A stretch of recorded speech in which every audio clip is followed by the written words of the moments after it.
My second nightmare began with a call from my mother, which is probably not surprising. She tends to be right in the middle of most of the bad things that have happened to me, one way or another. My mother was the one who urged me to forgive Jenny during our engagement when she lied to me about having dinner with her old boyfriend. She loves you, Nikki, and you're lucky to have her. She's a great girl. Don't let that little thing ruin what you have. And even in the middle of my first nightmare, when one would expect a mother to be completely on her son's side in a crisis, she continued to tell me that it was at least partly my fault that Jenny wouldn't have done what she did, for no reason that it cannot be as it seems, and so on. Thank you, Mom. So where did I stop? Ah, yes, my second nightmare. It all started with a call from my mother. The phone rang around 11:15 on Saturday, just as I was walking through the door from karate class. I was drenched in sweat, looking forward to a shower and lunch, but that's not what I got. In response, I received a huge fist on the head. "Hello, Nikki, it's me. How are you, baby?" I sighed. My mom loves to talk. I would stand in the kitchen until the sweat dried on my back. "Hey, Mom, I'm fine. How are you?" She chatted for a few minutes about Naomi Alberson and her hip, about the neighbor's dog that barked at night and kept her awake, about how the taxes on her house were going up.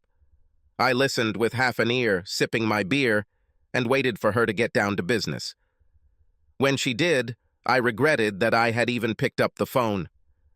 "Nikki, I wanted to talk to you about Jenny." She waited a second, but I was too stunned to say anything, so she continued. "She called me last night and we talked for a long time. She really wants to see you, baby, but is afraid to call, so she asked for my advice. This time, I found my voice. Well, she should be afraid to talk to me, Mom. I have nothing to say to her, and she can't tell me anything that I would be interested in hearing." "Well, don't be like that, honey. I know she hurt you, but it was a long time ago, and—" "What are you talking about? Offend me? Do you think that one word covers what she did? And that was just recently, 7 months ago. Believe me, I will never forget, no matter how long ago it was." "Nikki, don't you dare raise your voice at me." I sighed, moved the phone away from my ear, and waited. I told her she should be brave and just call you. I told her I was sure you would be fair and give her the opportunity to come to you and say what she wants to say. "Okay, Mom, I'll be as fair to her as she is to me." Suddenly, I couldn't take it anymore. "Listen, Mom, I need to finish the conversation. I'll talk to you soon." And I hung up before she could say another word. Jesus Christ on a bicycle, Jenny wanted to see me. How cute, how damn cute. I knew it wasn't over yet. I knew this because I knew my mother and I knew Jenny. Well, I once thought I knew Jenny, but now I wasn't sure I knew her at all. The Jenny I thought I knew, the Jenny I loved with all my heart, was nothing like the one who tore my heart and lungs from my chest and trampled on them while smiling in my face. The next week I received 3 more calls from my mother, all on the same topic, and a letter from Jenny. When I saw her familiar handwriting on the envelope, I winced as if I had swallowed 6 cups of espresso at once. My heart started beating wildly, and I suddenly wanted to punch something. I threw the envelope straight into the trash and went out into the backyard to do some sparring exercises. It took me almost an hour to calm down. A week later, when I returned from work, there was a message on my answering machine from Jenny. Suspecting nothing, I pressed play, getting myself a drink from the refrigerator. When I heard that voice, I was too shocked to move. "Hello, Nick. This is Jenny. I sent you a letter last week. I hope you received it." I hoped that I could... By then, I had already jumped on the phone like it was a rattlesnake and pressed delete. I probably pressed the damn button 6 times, actually poking at it like I was trying to kill someone. Another rush of adrenaline, another pounding heart. Why won't this damn bitch just leave me alone? I ran upstairs, changed clothes, and went to karate. I decided to stop answering the phone and just let the answering machine screen my calls. Over the next 10 days, 3 more messages came from Jenny, as well as 2 more from my mother, and 1 from Jenny's friend Angela, who was her bridesmaid at our wedding. I always liked Angela, but as soon as I heard what she was calling about, I deleted her message too. It was getting out of control. Almost every day when I returned home, I came across an answering machine full of messages that made me nervous and upset. I chose a time when I knew Jenny would be at work and left a message on her answering machine at home. I wrote it in advance, trying to keep it to as few words as possible. "This is Nick. I don't want to see you or hear about you. Don't call, don't write, don't come." Of course, I knew it wouldn't work. 2 days later, my mother left me a message. "How could you be so cruel to Jenny? She called me crying and told me about your message. Don't you have any feelings for her?" Yes, I have feelings for her. I wish I didn't do this, but I do. I want her to fall into quicksand, slowly sink, scream desperately for help, while I sit safely on a rock 10 feet away, holding the rope and smiling as I watch her die. Mom left me another message asking me to come over on Sunday and move some furniture for her. She still lived in the house where she and my father raised me, and it was becoming increasingly difficult for her to manage things on her own. So I moved the couch, 2 chairs, the TV cabinet, and the lamps, while she fed me tuna salad sandwiches and fussed over me while I waited for the other shoe to drop. She never mentioned Jenny, so I knew something was going to happen. And sure enough, while munching on a brownie, I looked out the window and saw a green Jetta Jenny driving up to the house. "Sorry, Mom, I'll be a second," I said, and headed to the bathroom. As Mom walked to the front door to let Jenny in, I quietly slipped out of the kitchen and sat in the car in the driveway. As soon as the front door closed behind them, I started the car and drove away. 2 hours later, I called my mother. When she picked up the phone, I didn't even say hello. I just said, "If you pull that trick again, this will be the last time you'll see me." And I hung up. Davis sat with me in the kitchen and drank beer. Davis has been my closest friend since high school. He was my best man when I married Jenny. He was my constant sparring partner in karate until my first nightmare with Jenny, when I started taking it much more seriously. And he was always the only person in the world I looked up to. I can rely. Actually, I thought I had too, but it turns out I was wrong. His real name is Brandon Edward Davidson, but since junior high, everyone just calls him Davis. I was telling him about how Jenny had been trying to contact me, and the look on his face was hard to describe. Something like a man who has just swallowed 5 or 6 worms. "Lord Nick, what did you say to her?" I told him about my battles with my mother, all the messages I deleted, the ones I left on Jenny's answering machine, and ended with a little dance I had at my mother's house last weekend. I sighed and said, "You see what's happening, right? Jenny will never give up. Short of a restraining order, I don't see any way to keep her away from me. Do you have any idea what she wants?" "Not at all. I just know whatever it is, it can't be good. Every time I hear her voice on the answering machine or see a letter in her handwriting, my blood pressure goes through the roof. I swear I was thinking about quitting my job and moving somewhere else. Yeah, except she'll probably track you down even if you move to Mongolia." "She's a piranha, Nick." We were silent for a long time. Then he said, "Don't be angry, okay? Just listen to me. How about you agreeing to meet her, and when she showed up, I was here with you? I don't want to see her, Davis. I don't want to see her, hear her voice, or even think about her, damn it." "I know, buddy, but you just said she'll never let it go, no matter what it is. Why not just get it over with?" I sighed sadly. "Let me think about it, okay? Perhaps you're right. One unpleasant hour, and maybe I can get rid of her." The following Saturday, I watched from the kitchen window as Jenny sauntered down the path, wearing the yellow sundress that had always been one of my favorites. I couldn't look at her. Hell, I couldn't even think about her without strong and complex feelings. She was absolutely beautiful, still the woman of my dreams. She was small and slender, with light blue eyes and gorgeous blonde silky hair that reached 6 inches below her shoulders. And she had the young, innocent face of an angel, irrefutable proof that God has a seriously sick sense of humor. When the door opened, she said, "Hey, baby, I'm so—" "Davis." She looked very puzzled. "Yes, it's me," Davis said in an unfriendly voice, holding the door for her to enter the house. "I thought Nick might need a little help." He pointed her to a chair in the living room. I took a deep breath and walked out of the kitchen with 3 glasses of water on a tray. This morning, I exercised for an hour and then did 30 minutes of calm breathing. I was going to stay calm even if it killed me. It didn't matter that my heart was already pounding in my chest. "Hi, Jenny," I said quietly, and placed the glass in front of her. She gave me a sparkling smile and said, "I'm so glad to see you again, dear." I said absolutely nothing to this, instead giving her the most aggressively blank face I could muster.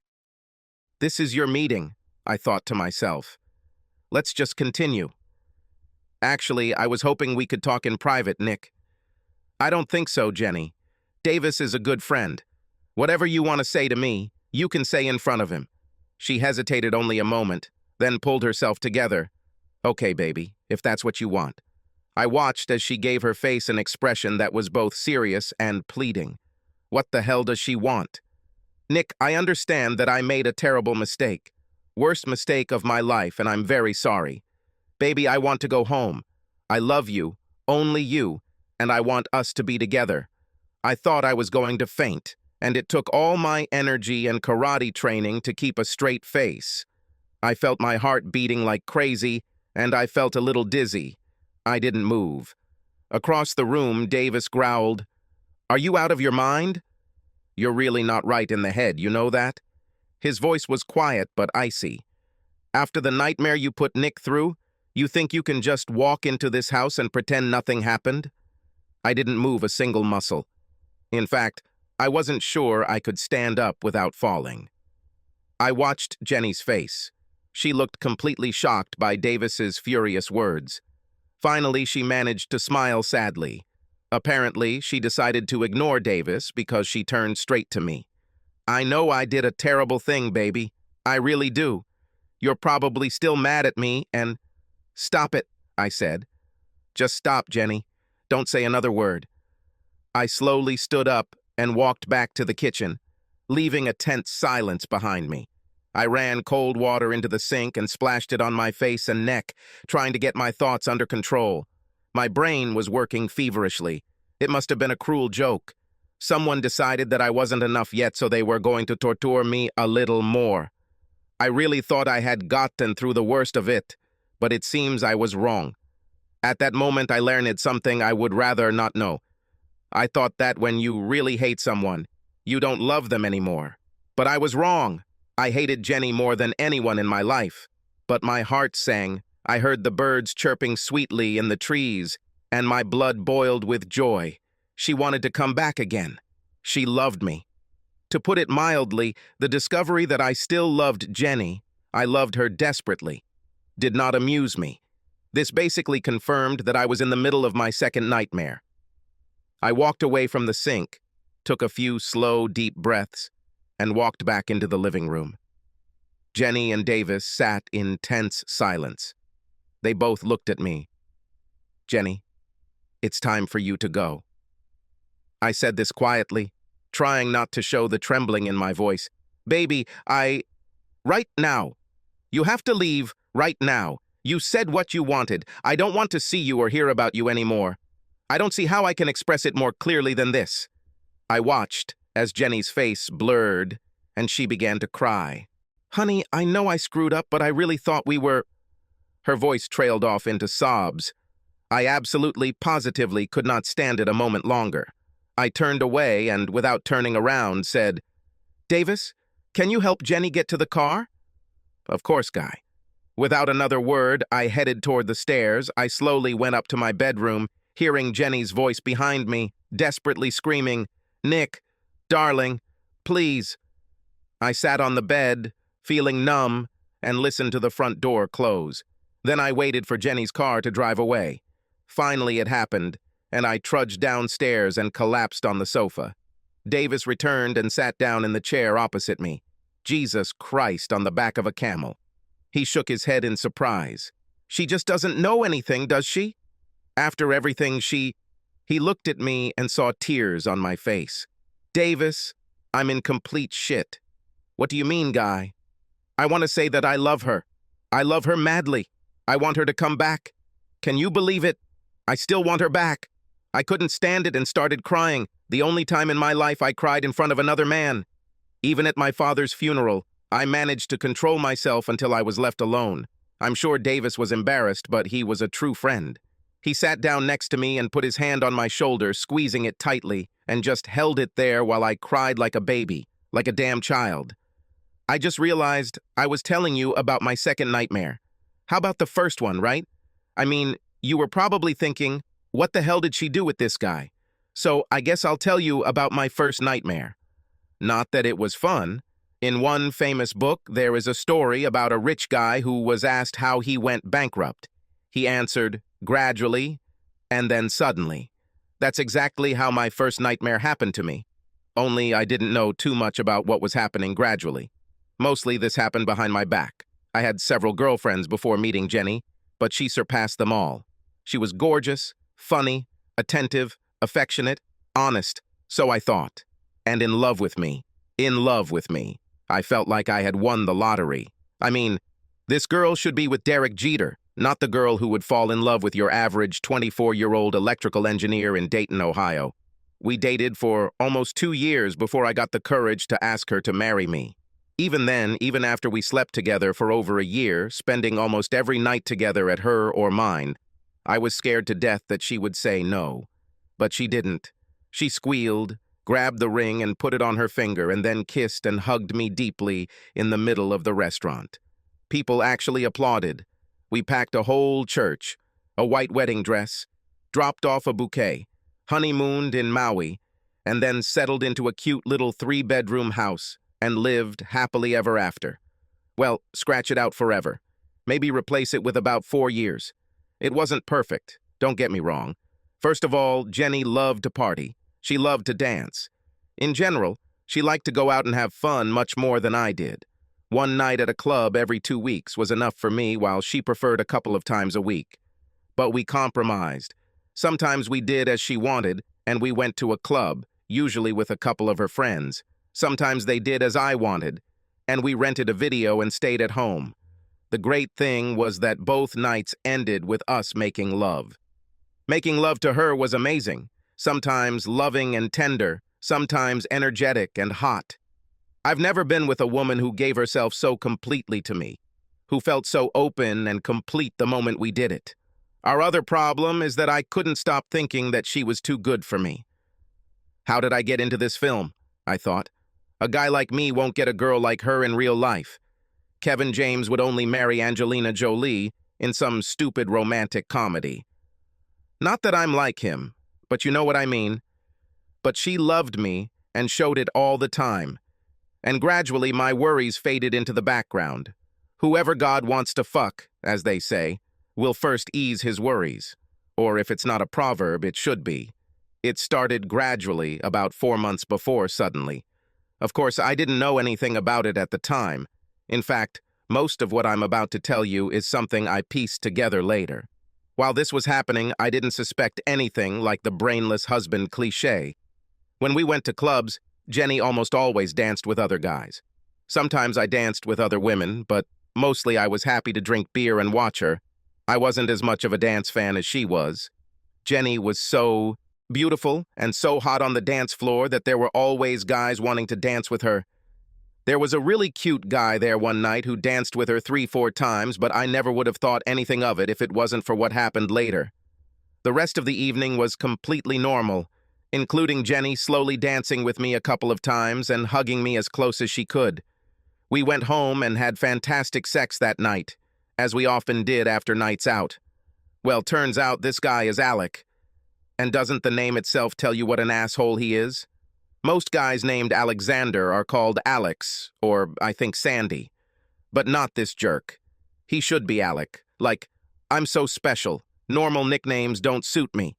So this guy, Alec, thinks Jenny is super hot, which she is, and doesn't care at all that she's married, so he asks her friend what her last name is and where she works. And then he's going to get into her pants. The guy was an actor. Nothing special, but for Dayton, I think he did a few TV commercials in Chicago and some theater productions, and he had a very flexible schedule. So he checked out the office building where Jenny works, found out where the people who work there go to eat, kept an eye on Jenny, and managed to bump into her about a week after he danced with her at a club. He played very cool. "Oh, hi, how are you?" "What a nice surprise. Remember, I'm Alec. We danced in the Mercedes last week, etc." So Jenny invites him to hang out with her and her friends, and he makes up some nonsense about why he often eats in the area. That's where it all started, and I'm sure you can guess a lot of the rest. The only real question is how hard or easy it was for him to pin her down, and I don't know the answer to that question. If it was difficult, if she started all this while still trying to be a faithful wife, then I'm sure he did it very slowly and carefully. Random coincidences, then a random dinner invitation, then another one a couple of weeks later, and so on. If only it was easy, if Jenny was giving off approachable vibes, and who the hell knows at this point? I don't know, of course. He probably moved faster then, suggesting lunch in a public place, then probably somewhere more private, maybe a picnic in a secluded part of the park, maybe lunch in the hotel restaurant, with comfortable rooms right upstairs. Anyway, he got into her pants. In 3 weeks or 10? I have no idea. But the result was the same. But I bet what happened next took Alec by surprise. Jenny fell in love with him. Or she wondered who the hell actually knew what was going on in her head. I once thought so. In any case, I have no doubt that Alec was only thinking about getting the extremely attractive lady he met at the club. And since Jenny is amazing in bed, it is not surprising that once was not enough and he continued to date her. But for Jenny, they became soulmates, hearts and flowers, we are meant to be together, kisses in the moonlight. In fact, it might have been that way for her even before she first jumped into bed with him. I don't think Jenny is the type to have a cold-blooded affair just because a guy has turned her on and she wants a new experience in bed. Although I guess the last few months have shown me how little I knew my wife, so why should you believe anything I say? If anything, they say that for women, it is rare that sexual attraction itself can lead them to cheat. And I suspect that Jenny actually fell for his tricks and decided that she really loved him before she let him get that far. So things got serious and emotional, and Jenny got really into it. I don't know what Alec really told her. I have no idea if he thought he loved her too, but either way, he didn't push her away or slow her down. She began seeing him more and more often, arranging long lunches or doctor's appointments during office hours so they could spend time together. Only for her it was not ballet, it was sexual intercourse with the love of her life. And they must have made plans together. When she would tell me when she would move in with him, all the financial arrangements, everything. This was part of it gradually. I never knew anything, and even looking back, there was little I could understand. Jenny was sweet and affectionate at home. We still went out almost as often as before. She made sure Alex stayed away from her during our nightly walks. We still made love more or less often, as in always. One evening I came home to dinner and Jenny was crying. I saw it in her face. Of course I was worried. Asked her about it and tried to console her. All she told me was that a friend at work was very sick. She was vague about it and I didn't press her. It was only after the roof fell on my head that I thought about it again. Jenny probably planned what she was going to do and felt guilty about what it might do to me. At least I'd like to think she felt a little guilty, so it was gradually. It suddenly came in a typical way, for the most part. I had a 2-day training session in Cleveland, which is almost 4 hours away, so I planned to stay overnight.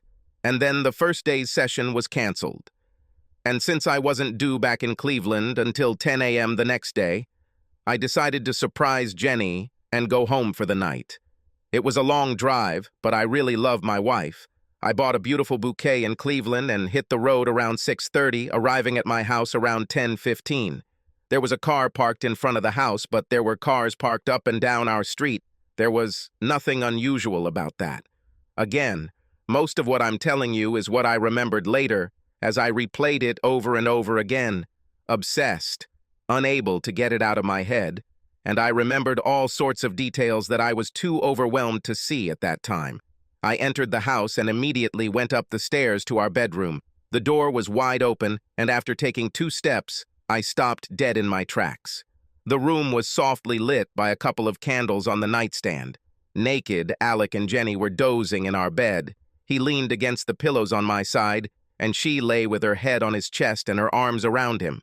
The room smelled of candles and sex. I never found out if they were between rounds or finished for the night, but it doesn't really matter, does it?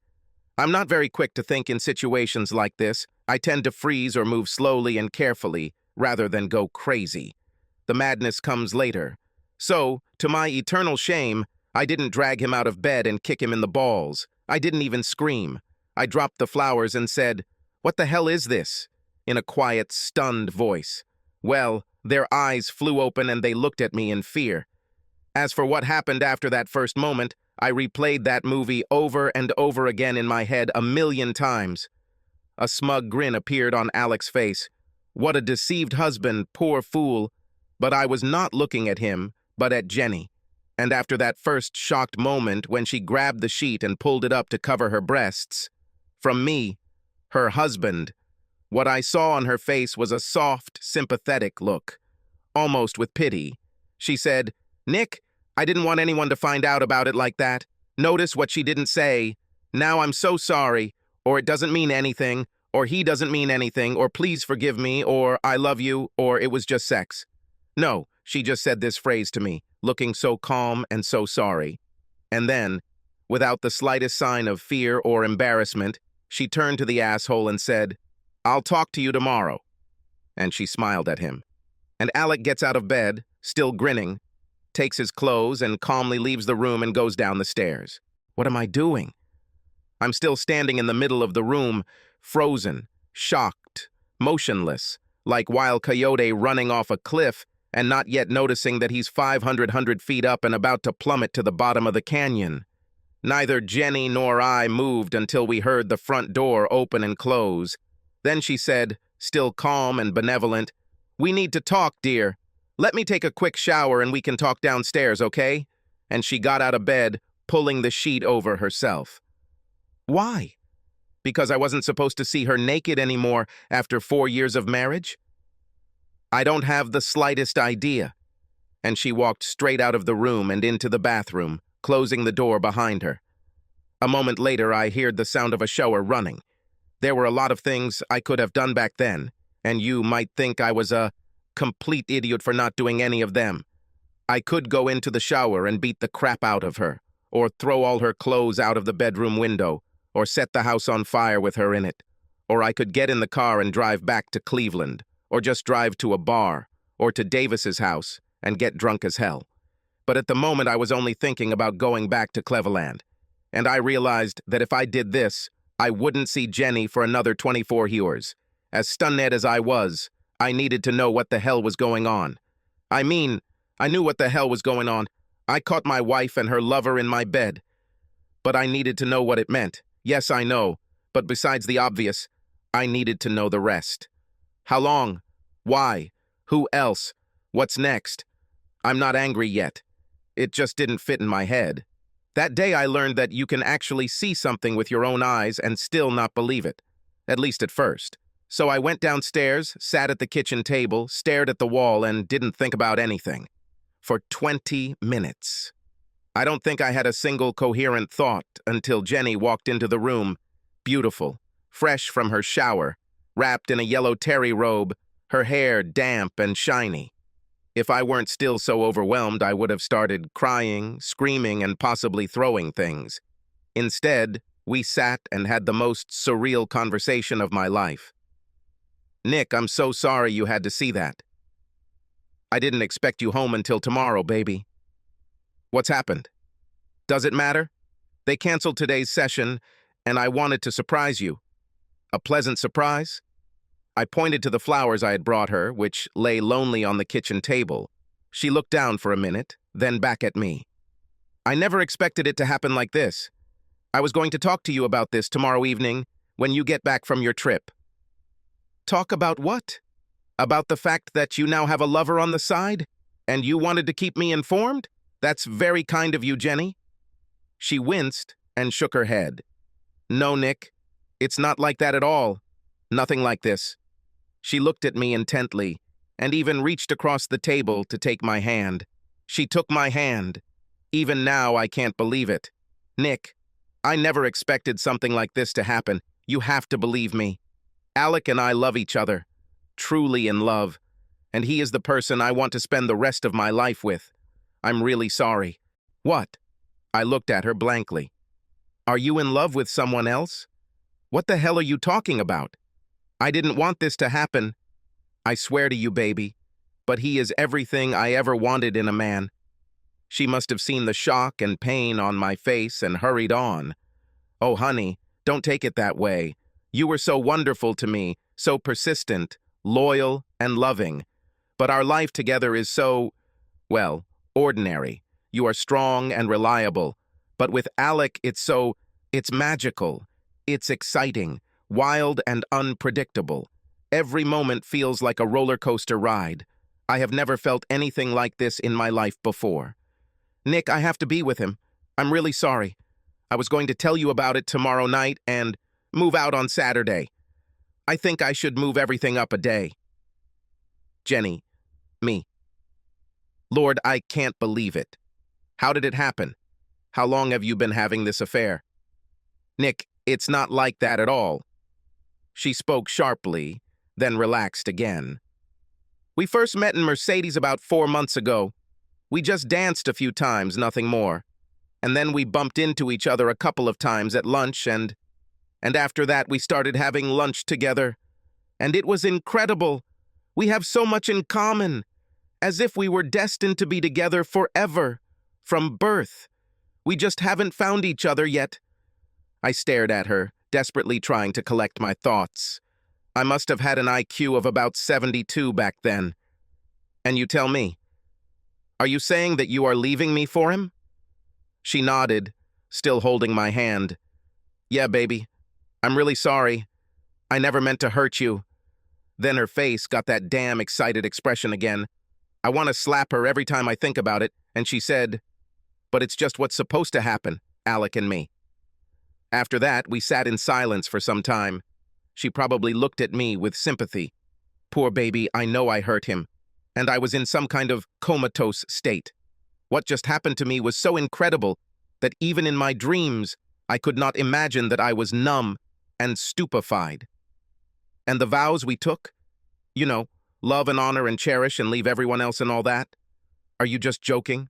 Are you crossing your fingers? A pained but patient expression appeared on her face, like a mother talking to a difficult child. Nick, I was serious, you know.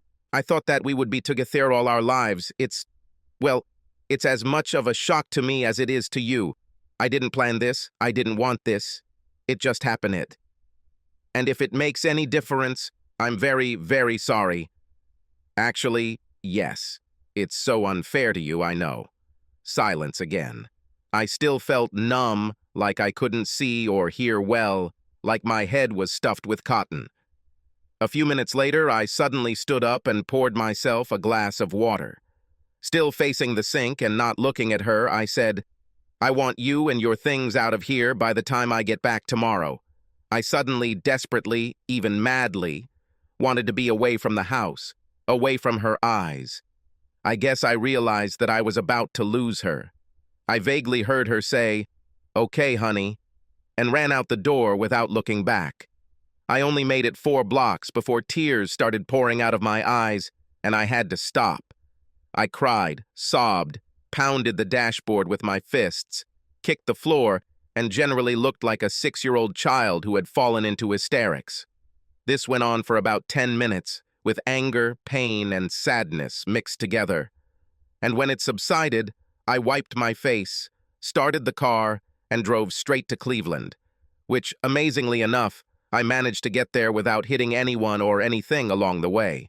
It was after 2:30 a.m. when I got there. I fell straight into bed and managed to fall asleep. Then I slept the entire next day and drove slowly back to Dayton. There's no point in rushing. Her clothes were gone, her cosmetics, her purses, etc. And she took some of our CDs, but not too many, and no furniture or stereo equipment. I assume she was moving in with Alec, although she didn't say so. And not a single photograph.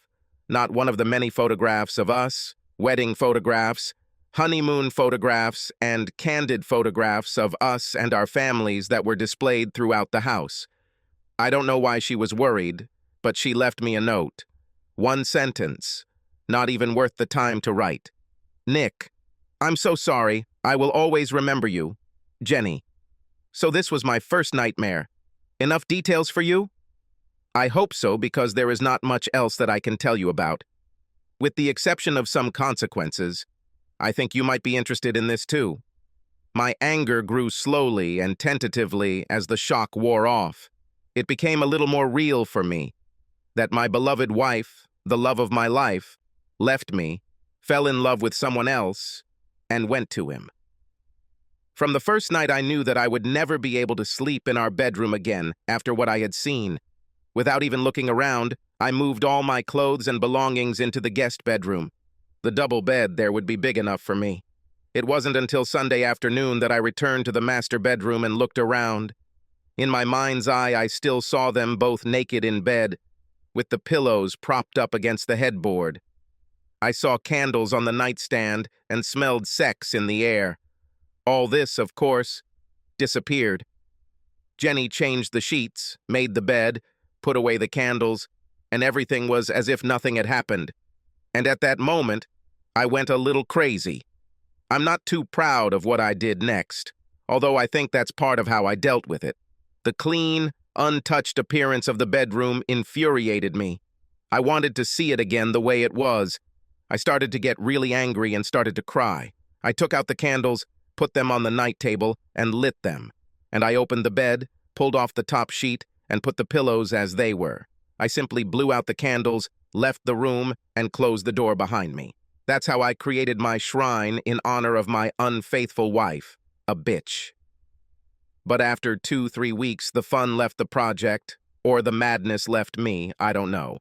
And for more than 5 months, I have never opened the door or entered the room. How else did I survive the first few weeks? I went to work.